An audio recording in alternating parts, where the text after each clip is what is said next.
Kenapa?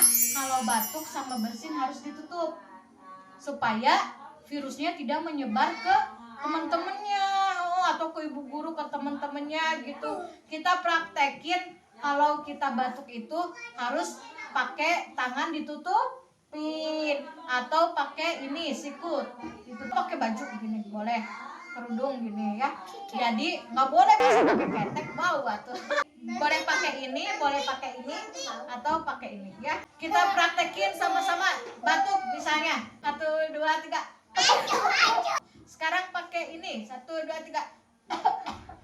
Sekarang kita bersin 1 2 3. Sekarang kita pakai ini 1 2 3. Bersin ada doanya.